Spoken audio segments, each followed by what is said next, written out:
Brought to you by Magnetic Ag, the all things agriculture newsletter. Sometimes in life, you find yourself on the right side of the line. Do you think there's a little PTSD somewhere in there in the biathlon? I mean, you've got somebody wore out to their wits' end, and now you're going to hand them a rifle? Is that really a good idea? I mean, I'd be like that one girl, Carrie Strug, and when she made that jump with a broken ankle, I could do that. Live from Texas, this is the Dryline Farmer Podcast.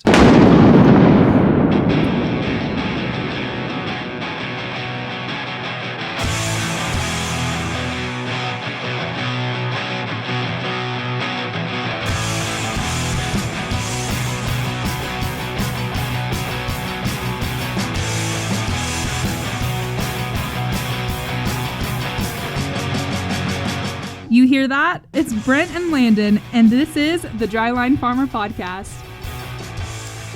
Well, I would say thanks a lot, Ashton, but Ashton is no longer with the network. She moved on to bigger and better things, and we've got a new gal out there. I can't remember what her name is, but she's not in Lubbock, so I don't think she's as accessible to get to do in-studio recordings as Ashton did. But this is nonetheless the Dryline Farmer Podcast. We've got, as always, Landon Nolan. Landon, what's shaking bacon? Oh, well, you know, Brent. Man, I love watching the sprinklers turn. And before we get any further, we've got our old buddy, Casey Seymour, up from the great white north of Nebraska. Casey, what's going on the Moving Iron podcast? Hey, Brent. First time, long time. Thanks for taking my call. Hey, Phil. Great show as always. Not much. You know, we're talking a lot of stuff right now about planting season, obviously, and there's a lot of planting delays in the Midwest because they have this. I think they call it rain. I don't know. Because that's some kind of mythical thing that falls from the sky that I don't know that we have that anymore. But so, like this year, it sounds like it's like more epic than usual. Like right. They're saying 2 weeks. Yeah. They're saying 2 weeks with good weather. Right. That doesn't. Yep.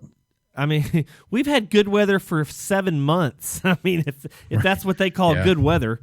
Yeah. So it's the most strangest thing I've heard in a while, where you have kind of go from a kind of a dry winter, especially in the where we're at, you know, in that far western plains, you know, high plains area, whatever you want to call it. Right. And kind of going from we didn't have much moisture at all anywhere at all through the spring or through the winter or through the fall or through the summer, or, you know, you name the season. We didn't have much moisture, but everywhere around us did. You know, it was just a weird thing. You know, I mean, just plenty of moisture to the north and to the west and everywhere else. But you know, as you take a look at what's going on, the planting window is shrinking ever, you know, so quickly here as we take a look at what's going on. And I was in the pool. And it's kind of shaping up like 2019 did, you know, where we might be planting corn in July again. So who knows? But we'll see what happens. Okay, so now Nebraska, is it pretty much like if you cut it in half and the whole east half is rainy, or is it more Nebraska than that? You really, if you look at a map, I would say that the predominant amount of rain that comes through is kind of Highway 81 and east, which is like the, you know, I bet it's 25% of the state. Okay. Middle east is obviously wetter than, you know, middle west is. Yeah. So, as that goes along, but it's like I hear people complaining about being too wet, and it's really hard to comprehend that because I've seen videos and it's for real. I mean, these people are underwater. They've got all this tile that's draining it off. Yeah. And then not only is it wet, it's cold. Right. You know, crazy. Like Dakotas, they may not even have planting weather for, I mean, hell, they just had a blizzard, a week ago? Right. Yep. I mean, I know that's not unheard of for them to have a blizzard in late April, but hell, we've had a blizzard in late April before, but it's... they're talking about the Red River up there in North Dakota, and Sean Hackett's guy on my podcast here, and he talks a lot about what's going on in the weather front, and he's a commodity analyst, but he was talking like the Red River it's going to crest the highest it's ever crested in 100 years since recorded history. Yeah. So you have to go to some, Indian someplace that would have a tablet someplace with some water depth somewhere to find something different than this. So it's a big deal. I mean, if you take a look what's going on, and it went from being one of the driest places in the country, even up into like Saskatchewan up north of there, to being one of the wettest places, all within a 2 or 3 month period. Yeah, we actually put the first seeds in the ground this afternoon, or our nephew did, and he's rolled and going right now. But it's we had some epic wind days of last week, and it was I kind of have to brag on our no-till again, because we have stuff that was covered and it was still moist just underneath the residue, and so we were good to go there. Whereas that bare stuff in places, it's just hard as a rock, and I mean a matter of 4 days, 2 or 3 days. That's what she said, Brent. Yeah, I had to tell you what, man, you gotta. So that's gonna come into a random thought, Casey, since you're talking about bare skin and wrapping and covering residue and everything. But Landon has just gone into the Blair Witch Project, and he's walking around down a basement. Yeah. I get so upset when people don't. What did he say in the office? It puts lotion on its skin. It makes me sad when people don't label their food in the community kitchen. Now, if Landon's cars go in the compact spots. what do they do? Spot, or whatever. Anyway, lazy Scranton. Yeah, lazy Scranton. Oh man, Landon's always good to get it back to the office. But we're actually not here to talk farming and weather and bitching and moaning. And Casey, would you like to talk about mental health for the next 45 minutes? No, I do not want to talk about mental health. No. What about that exercise museum you have in the background there? That's my morning routine. Are you in a prison rec room? I am actually. Yeah. When do you get time out on the yard there, Casey? Slash library. I get that window right there, and then So, are you trying to tell us that you spend equal time working out and reading? Yeah, that's exactly what I do. Yeah. So, Casey, do you have a gym there in Scottsbluff you go to, or obviously you don't? No, I just is there a gym? Steel in my basement. Oh yeah, there's several. There's a CrossFit gym and all that stuff. So in Nebraska, are you lifting like Lister busters and discs and all that kind of stuff, or? No, you regular weights. I think I see it. Yeah. Okay. Oh man, that would be awesome if you did. All right. Like doing the limbo underneath the sickle section. So yeah. Anyway, who left the 3-bushel bag out again? No one's doing that. Well, we just thought we'd this week we had some just random thoughts that were running through our head, and we thought we'd like to get them off our chest, and hopefully Casey's got thoughts. I don't know. I know they're random. But Landon's always good for a few random thoughts as well. So we're going to get into that. But before, Casey, you're going to have to check this out. I'm about to do a live read like all you professional podcasters do. Nice. On here, the Dryline Farmer Podcast. So when I get over here to it, I don't want any interruptions or anything because it's hard enough to read English as it is. So got it. We are proud to introduce Magnetic Ag. Casey, are you familiar with Magnetic Ag? Can't say that I am. Well, here is your opportunity because Magnetic Ag is asking, are you looking for carefully curated and delightfully digestible ag news? Anyone? We'll look no further. Magnetic Ag is a twice-weekly newsletter that curates from over 40 sources to bring you a 5-minute email read on all things agriculture. Join 10,000 plus farmers and agriculture professionals today. Sign up today for free at magnetic-ag.com. That's magnetic-ag.com. Landon, Casey, I crushed that son of a bitch right there. Yes, you did. I was so proud of it. You went yard on that one. You only had like 4 mistakes there. It was great. Yeah, well, you can suck it and tell me how it tastes. Okay, so... Does anybody want to start, or do I need to get the pump primed here on some random thoughts? I've got one. Go ahead, Landon.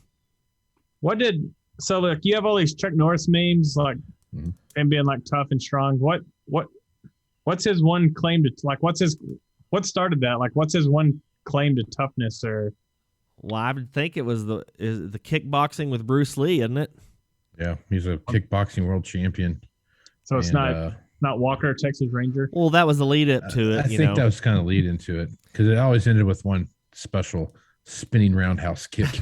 That everyone, you think that this Walker guy, you got to watch that roundhouse kick. Yeah. I was just wondering what the defining moment was. Like, doesn't Bruce Lee beat him? Dodgeball. That was a good one. That non-speaking part, and he just crushes it, man. He says, "Thank you, Peter." Thank you, Chuck Norris. Yeah, it's the way his stardom rose to fame is pretty impressive with that. I'm thinking that of course Chuck Norris can never die. I mean, he's immortal.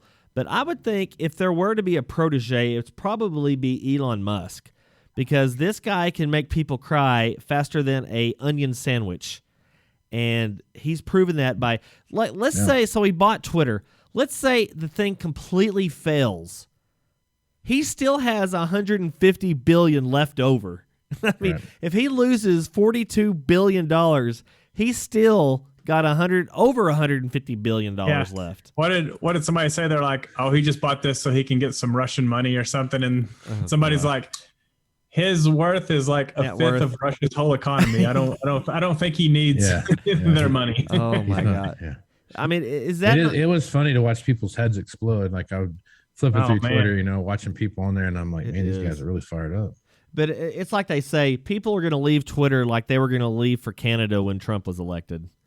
I mean, they ain't going to leave Twitter. I got on that Libs of TikTok today for a little while I was spraying and praying to God I got turned around before I hit the sprinkler with my auto steer. But it was unbelievable how these people, literally, they don't have no lies. If you cry because of Twitter, social media, or anything that does not directly affect you, I guess 9/11, I guess it directly affected us, but, that's okay to cry out. You can cry at 9/11. That's all right. I mean, Casey, you probably didn't since you have no soul, but everybody else can probably cry at 9/11. But, yeah, no, Elon Musk, he could be a protege of Chuck Norris. I wonder how old he is now. He's got to be 70-something, doesn't he? He's probably like 78 or 80. He's about 70 when he's doing Walker, Texas Ranger. I mean, Chuck Norris. I'm gonna guess 82. I'm gonna guess high. 1940. Boom. 82. 82. If he's already had his birthday. I love this. So when you Google something here, I'll share a screen here. Chuck Norris doesn't have birthdays. I'm just kidding. There's probably something stupid on that too. So Delta Force. Oh yeah. Show. And of course, back watching Walker, Texas Ranger. Holy crap, that was corny.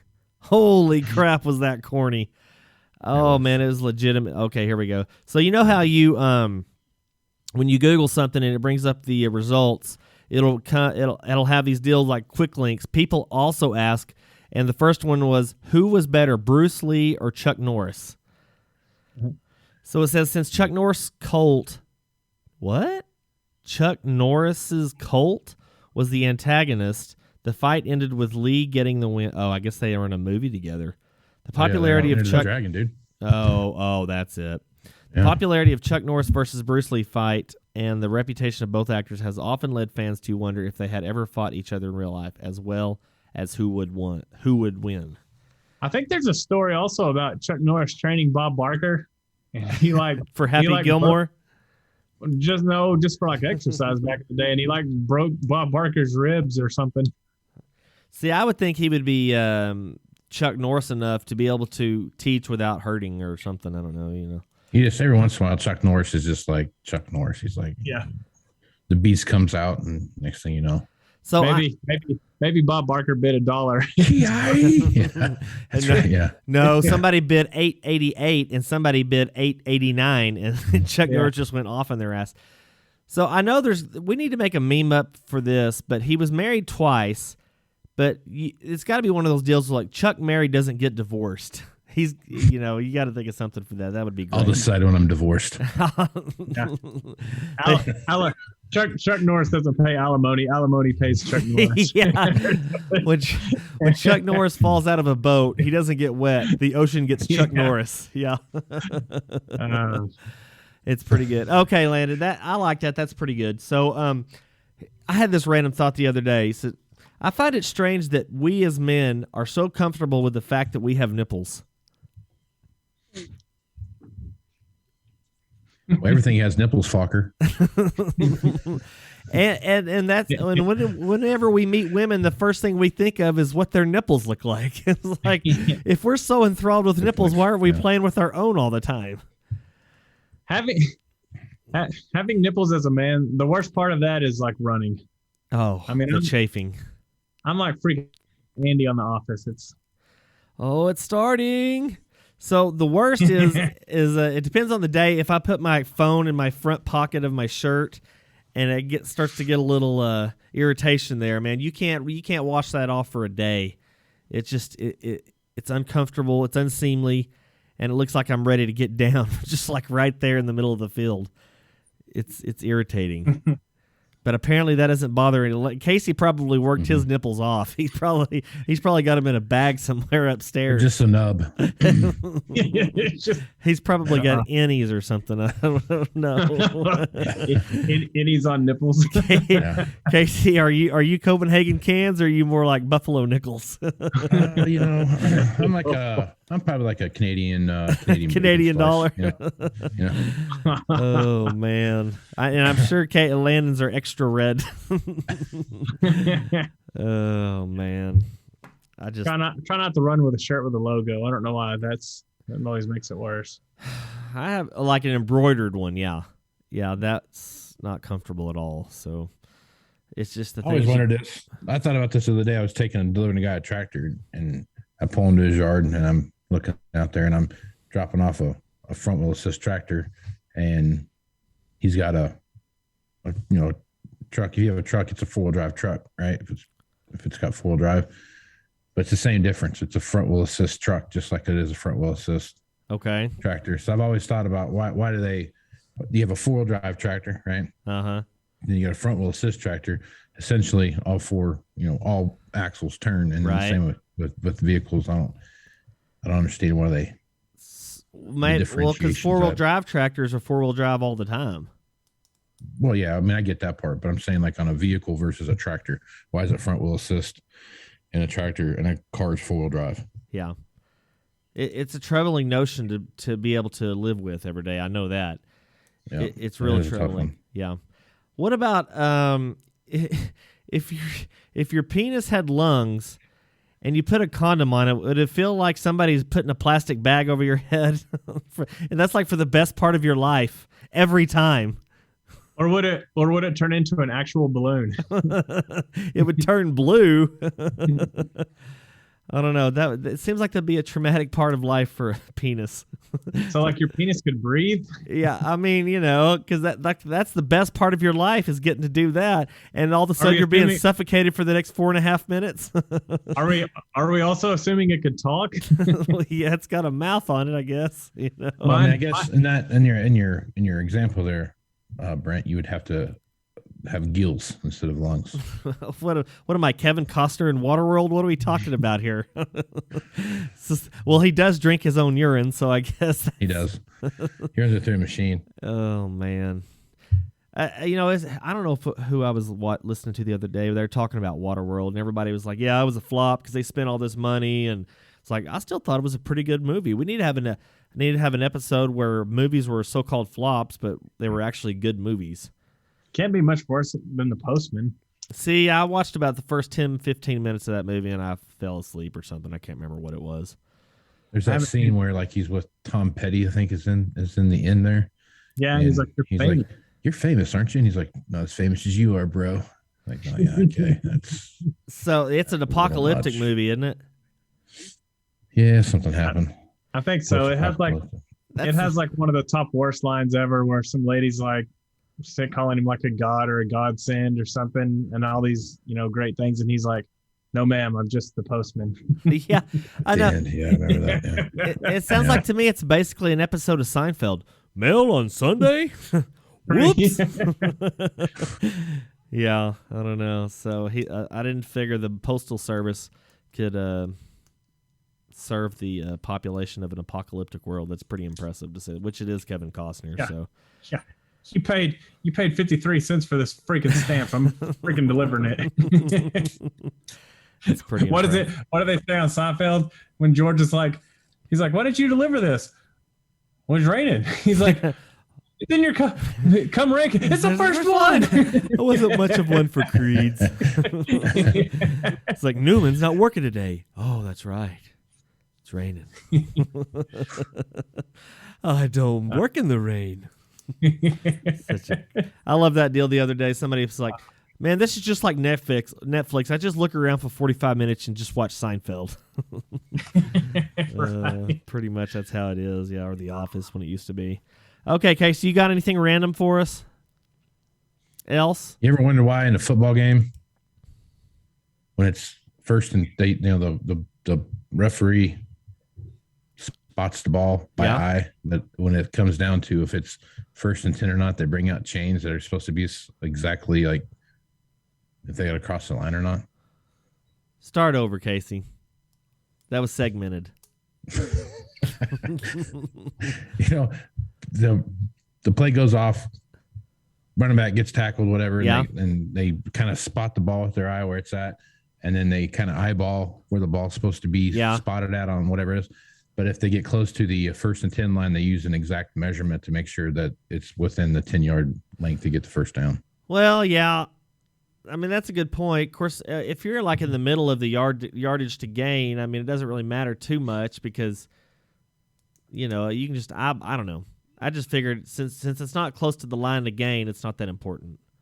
But it's kind of like looking at the gas gauge from different angles. Sure. Like, well, which side of the slash am I on? Am I on the right? Is it center? Like, how do you angle your head to get to the right angle? And where do they calibrate it? Are you supposed to put your head in the right part of the angle? Yeah. Did that completely stumped y'all? Yeah. So, yeah, and it's like people were bitching about how it takes another 2 minutes to like if it's like 4th and inches or whatever, and they got to come up and measure it. It's like they can't invent anything else better than those stupid chains between the two sticks. I'm like, dude, what else do you want to measure 10 yards with? You think they're going to get lasers? There's going to be some fat ass water boy always in between the lasers. I mean, what wheel do you want to reinvent? It's a 10-yard rope. Maybe put the chain guys on the field. Yeah, make them play in the middle. Like they're just like the referees. They're just part of the field. If they get hit, that's just like running into the grass. Just take out the chain. You stand here and you don't freaking move. I don't give a shit if 600 pounds of guard and tackle are coming at you. You're going to take that hit, and you better not lose your spot either. Yeah. It's I don't care. Half a ton of Titans are coming right at you. You don't move. Half a ton of Titans. Half a ton of Titan coming at you, boy. They have watching Barry Sanders growing up, here's a guy that would get 2,000 yards a season, but he ran probably 8,000 yards to get those 2,000. Right. Oh, no kidding. Speaking of Barry Sanders, how did Oklahoma State not win a national championship? They had him and Thurman Thomas. Mike Gundy had Thurman Thomas and Barry Sanders in the same backfield. That's amazing. Yeah. Dude, we had Patrick Mahomes, Baker Mayfield, and we didn't even make it to a bowl game. Yeah, we did. We went 6-6 one year. Oh. We had arguably the most promising up and coming quarterback of our generation, and we couldn't even get a winning percentage. Yeah. He can be MVP of the NFL, but he can't even be Conference Player of the Week. So now, I guess Iowa State. Because we tied when we were 9-1 or 9-2. We tied for the Big 12 championship, didn't we, with Oklahoma? Yeah, and maybe Texas. I'm pretty sure it was just us two. But isn't us and Iowa State? Are we the only ones in the Big 12 that don't have a Big 12 championship, like sole championship? Because Kansas does. I don't think West Virginia does. Kansas does? I mean, before West Virginia Before that. No, Kansas doesn't have a Big 12. Yeah, they do. Yeah, they do because they went to. Kansas has a Big 12 championship? When Mark Mangino was coaching them and they went to the freaking That's Fiesta right. Bowl. Hell yeah. That's right. Yeah, that's right. Yeah. I mean, it was only for, huh? Jabba the Hutt or whatever. Dude, that dude was fat. Oh, He was big. God, he's fat. I saw a photo of Chris Christie yesterday. He was at some ball game and he had a small bag. Or he had a small bag of M&Ms, and then he pulled out a big bag of M&Ms and was pouring the big bag into the smaller bag because the smaller bag was empty. I'm like, he shares the small bag into the share size bag. I guess he does, man. Oh God, that takes some effort to do that. It takes some effort to do that. So y'all have heard of Kim Commando, I'm sure. She's the radio chick that does the technology radio show. Yep. Landon, she's only been on for like 25 years. Is that on AM? Well, yeah, of course it is. It ain't on FM. No, I don't know her. So anyway, she's got a call-in radio show. People ask her, most of the time it's unplug it or, they got some grandma calling in on how to get her dial-up to work or something. But anyway, so this guy calls in the other day, and he wants to know a safe place where he can put his nude photos of his wife. Like... How about get a Polaroid and a 4-inch thick safe? Because that's the only place it's going to be safe if you put it on the internet or if you put it on anything electronic. And I'm sure this wife is just like a 10. I'm sure she's smoking hot. How old did this guy sound? Oh, probably middle-aged, 50 or Hi, something. Kim, this is George. You got this wife of mine, and I'd like to put my nude pictures of her up on the computer. Oh God! Like. And she hesitated. She just kind of well. And anyway, she goes into this like super and like 180-bit encrypted server you can put it on or whatever. And I'm like, why don't you just look at her? Because I mean, she's there all the time. Mm-hmm. Yeah. Next time you're taking the pictures, put the camera down. Oh God! And then go do your thing. I mean, God, naked bodies were so much safer before the digital camera came out, or the phone anyway. The phone with the camera came out because. God damn, I remember that, dude. I couldn't imagine in 1990, freaking 3, 4, and 5, and 6, for that matter, what my life would have been like if I'd had. You wouldn't have left the house. I was like, holy crap. Imagine, like, before they had cameras, back in the 1800s, they had to draw pictures of their naked wives, It's like, yeah. That took some... that's a funny story, since we're talking about nude pictures and all. Of course. They had I was talking to my wife the other night, and I was like, I remember when I was a kid, the Underground Railroad you had to go through to get the nudie mag out to the fort in the woods, when you're like, 12 that years old, age, yeah. And I go, now these freaking kids walk around with unlimited, porn, I mean, everything ever produced ever in history of mankind. Yeah. And all they have to do is tell one lie that, yes, I am 18. Yeah, it's just like that scene in South Park. Oh, he's at the computer. He's like, are you? And, all right. That's probably what parents are more upset about. God, yeah. No, you had to go through more of an underground than that to get beer. I mean, it was, they had, of course, you go to the gas station, there's some, 76-year-old Sunday school teacher that's just trying to make it through her Social Security check, and you have to ask her for the latest, Hustler, or, what does Biggins? Al Bundy would always read Biggins on Married with Children. You had the. I remember in high school we always had the guys around that were like the dude in Dazed and Confused. Matthew McConaughey's character. I keep getting older, but I keep staying the same age. You had that, you had that you guy. You get older. You had that guy. We had several of those guys. And wow. Yeah, the random 30-year-old that somehow got on the bus for a road game. Yeah. Smoking kratom. There'd be a guy. This guy would come in and he'd be like, this guy was like, we were 16, 17, 18-year-olds, and he'd be 25, 26, 27, still going to high school parties. I'm like, that scene in Varsity Blues where you still come to these things. Hell yeah, I hadn't missed one. He's got his letter jacket on. Yeah. It's like, all right, we're about to. They should call this America's funniest videos of getting kicked in the nuts. That's funny. Yes, it's funny how that works. But how many Ben Afflecks too has there been around from Dazed and Confused? It's just the total dickhead, likes to fight guy. Oh man, Was that who that was? Yeah, he was the dickhead. He failed senior year. Yeah. So he could do it twice. Yeah, and he had his paddle or whatever, and they were all waiting for what's his name at the baseball game. Oh, you're dead, Mitch. You're dead. You and your friend, you're dead. You're dead. Yeah. Y'all cut him some slack. He's pretty good to have blocking for you. Oh God, that's one of those deals. I just kind of picture that's how he is, but oh man. Crazy. So I just got done listening and actually watching the movie of Molly's Game. Have y'all heard of that? Anyway, it's this chick. She true story. She got into running all these poker games, and about 2/3 of the book is she's over in like Hollywood, and like the main player is Tobey Maguire, and I guess this guy's just a grade A asshole. Anyway, like Matt Damon and Ben Affleck and DiCaprio and those guys, which they were just kind of mentioned, but Tobey Maguire is kind of the main dickhead on that deal. But anyway, it was pretty amazing. Like they would have, $20,000-$30,000 buy-ins, and then of course you'd have the degenerates that would come in and they would blow off like $500,000 like it was nothing. Anyway, I bet Matt Damon was kicking ass because he was pretty good in rounders. Yeah. No, Tobey Maguire, he was the shark, and then he didn't fix them, but he damn sure made.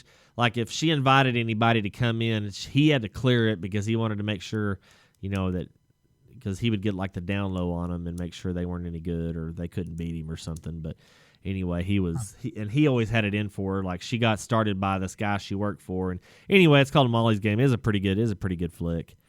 But, those actors, dude, they can be. Well, did you just have you? I want to do an episode, or I want to do, if I had the wherewithal to do it. They got the whole Johnny Depp and Amber Heard thing going. Somebody, and I would be surprised if Saturday Night Live doesn't come up with it, but they need to have a mock-up courtroom, and like every other question is just from like a character that Johnny Depp plays. Like they got Jack Sparrow, and then cut away. Yeah. Then they got Edward Scissorhands, and then they cut away, and then he was in Charlie and the Chocolate Factory, and they should bring back Bill Hader and let him play every single one of the parts. How he could do it. Dude, those people are nuts, those two. I mean, it wasn't. Oh. What did he say? I wasn't assaulting her. I was just hitting her. That sounds about right. Somebody had a picture of I guess her and Elon Musk dated. Really? And somebody had a picture of him walking and he had the scratch on his face, and they're like, I know it won't happen, but I wish Johnny Depp's team would ask Elon Musk what happened to his face when he was dating her. Oh my gosh. I don't know. Have you heard about it yet?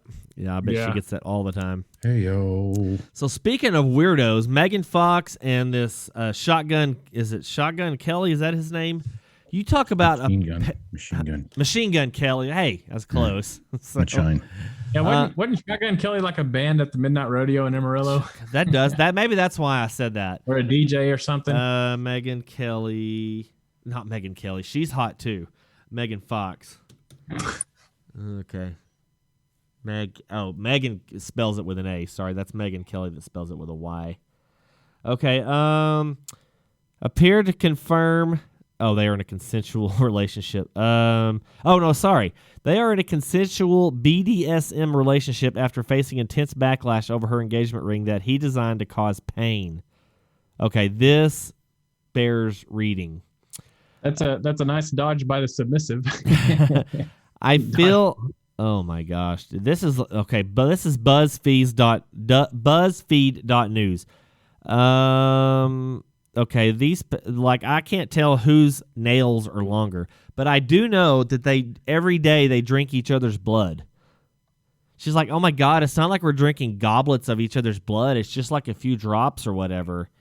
Anyway, oh God, she was married to the dude from what was it, 90210? Like, yeah, who was she married to before? What was y'all have heard of him? Let's see. Megan Fox. That's overview. That's her Instagram. Where's Wikipedia at? There it is. Born 1986. She's got 3 children. Brian Austin Green. Yeah. She's from Oak Ridge, Tennessee. That's surprising. Thanks a lot. That's surprising. Oak Ridge. The only thing that comes out of Oak. Whoa.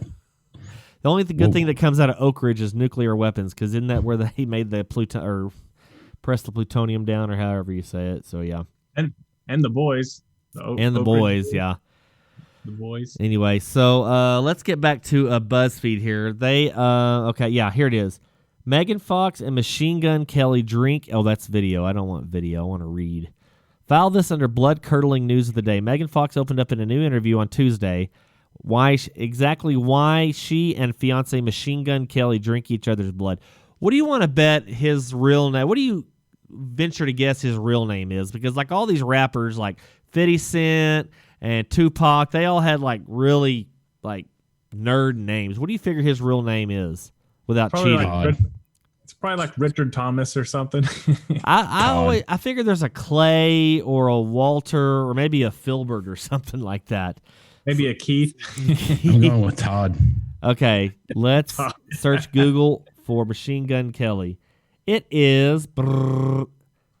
Hang on. It's coming up here. Oh, yeah. Colson Baker. Man, that's like the Carlton of white people. I mean, Colson Baker, known professionally as Casey, you might know him better as MGK. Oh, that's where I lost it at. He's an American rapper, singer, musician, and full-blown degenerate. Oh, man. So, yeah, he's one of these freaking... If you drink blood every day, can you donate more often? Is there a limit? You think your body would be like, we gotta make some more blood because someone's thirsty. Apparently they're vampires now. I did not know that. Let's go back here. A certain type of blood? You think they'd have to be the same type, wouldn't they? How often do you donate? Is there a limit? Oh, God. I think our bag's touched. File this. Okay, let's see. I got to get a more Megan Fox drink. There we go. MGK's blood. Where we are. Here's complex. I need to go one that has the least amount of cookies. We're going to go to people.com here. Okay. Oh, so it says for ritual purposes only. I did not know they were Orthodox. That explains a lot, then. When asked about the engagement blood drinking ritual, she confirmed it, but explained that it's just a few drops. When does it become not okay, y'all? Like what amount? Like probably a teaspoon, tablespoon? Before the first drop would be my guess. Yeah. Do you think after each ritual, they always say, man, that's good to the last drop? That's why I call my baby Maxwell House. Let's see. When asked to clarify what she meant, she says, so, like, I guess to drink each other's blood, like, it might lead people or, like, whatever. Or people are imagining us, like, with goblets and we're, like, Game of Thrones or whatever, drinking, like, each other's blood. And, like, it's just a few drops, but whatever, you know. But, yeah, like, we do consume each other's blood on occasion for, like, totally ritual purposes only. I like totally read tarot cards and I'm into astrology and whatever, and I'm doing like all these metaphysical practices and meditations like and so much or whatever, and like I do rituals on new moons and full moons and all these moons, and like so when I do it, it's a passage or whatever, or it's used for a reason. So it's like, and it's controlled where it's like, let's shed a few drops of blood and like each drink it. I think the only time that it would be even halfway okay would be if it was actually in a goblet. Yeah. So, like when you need to have a chalice of some sort. Yeah. So when you bite your lip, like the inside of your lip, and you taste your own blood, does it weird? I mean, it doesn't weird me out, but it's different. You don't want to drink it. You don't. I don't. I'm not like. I'm not like sponging it off into a shot glass or whatever. Calling this. I've donated blood fairly regularly, and I've never had a temptation to grab the bag and just, use it like a bottle, like a bag of sangria. Yeah. Yeah. Can y'all? Is there any way y'all can throw a box around that? Yeah, yeah. Hey, can you please? Is there any way to put a tap on this? She added that her fiance MGK, aka Colson Baker, is much more haphazard and hectic and chaotic. Where he's like just willing to cut his chest open with broken glass and be like, "Take my soul." What? Okay, how long do y'all give this relationship? I give it to. I'm gonna be generous and give it to this time next year, and then they'll be like, "She's just crazy." You know, I don't know what to do. Like, I can't take it. I can't give any more blood, man. I mean, I started getting anemic, and next thing I know, it was like demanding that I give him blood constantly, and I'm like, "No way, man! This is not gonna work for me." Just wait till they get married. all this weird shit, and they'll probably break up because like he stops wearing a mask or something. Yeah, right. Oh God. When asked if that scenario actually happens, she answered with a laugh. It does not happen. Oh, it doesn't not happen. Like, let me tell you, maybe not exactly like that, but a version of that has happened many times. A double negative. They are crazy. She met Kelly while making the movie Midnight in the Switchgrass. Said that her musician fiance is literally my exact physical type. Wouldn't that make him a woman? She also explained why she feels she's been manifesting him since she was 4 years old. And he is 5 to 6 years younger than she is. So that's really weird. Yeah. Oh, I'm sorry. I'm also 4 years older than him. So, like, I think I made him.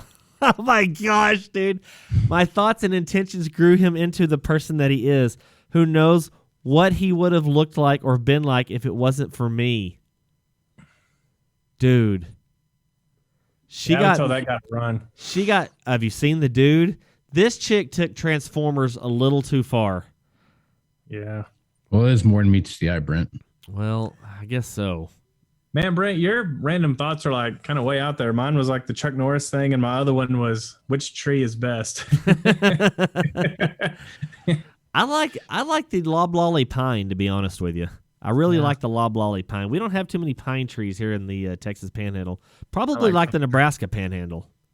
We have a lot of cedar trees. We have mesquite and tumbleweeds. That's what we have. And spruces. We have, like, Landon, I don't think, there's not one tree that's native to the Texas Panhandle. Like, literally. Really? We have Chinese elms, that's like the only thing that kind of. And yet in every town we name all of our streets after trees. So Hereford, we have aspen, beech. I don't know what a center tree is, but Douglas, fir, elm, fir, greenwood, hickory, ironwood. Never seen an ironwood tree. Let's see, juniper. It's a street light. Ironwood. I think if you name a street after a tree, you should at least plant one of those trees on that street. But yeah. I'd love it to name it like Deciduous Street. Landon, it's hard to grow a tree in a yard when there's a car in it. Yeah. Palm Street's going to have a little trouble in Texas. So, Casey, they finally passed an ordinance in Hereford where it makes it illegal for you to park your car in your yard. Oh, really? They just not got around to that. Huh? Instead of having cars in the yards, now the street looks like there's a block party every day of the year. Yeah. It's but at least they're making grass grow again, so that's pretty. To me, it's more surprising that law would ever need to get made. Why would you even? Pretty soon they're going to come up with a law where it's illegal to drink your fiance's blood. With it being election season and all, they're going to have a make grass great again. Yeah, is that going to be a slogan someone's going to run on? Make kratom. Make parking in your yard great again. Yeah, it's pretty legit stuff, man. Pretty legit stuff. Well, guys, any more random stuff before we get out of here? No, that's about as random as I get. Yeah. Why do they call grape nuts if there's no nuts in it or grapes? That's okay, Jerry Seinfeld. Why do they call it homework? You're not working on your home. Boo. Well, I think that's a pretty good stopping point there. Casey, where can we find the Moving Iron Podcast? You can find the Moving Iron podcast anywhere that podcasts are available. And you can also go to movingironllc.com and you can do that there.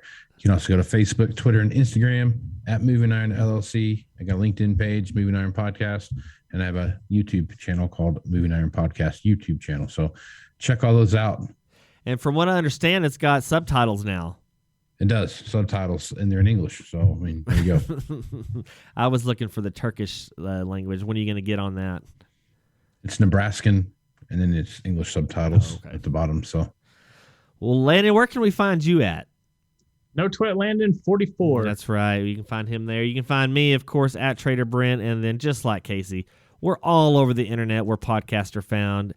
And we're also on the Global Ag Network. So, guys, we're going to get out of here. Hopefully there'll be something good to talk about next week. I'm not even going to say what we are always hoping for because at this point, it's just talk. So, guys, until next time, y'all be cool. Y'all stay safe, and we'll ask you, what side of the line are you on?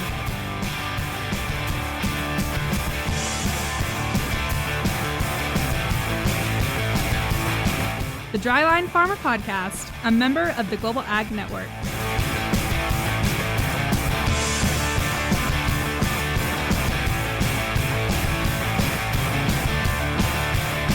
There's podcasts, and then there's this, the Dryline Farmer Podcast.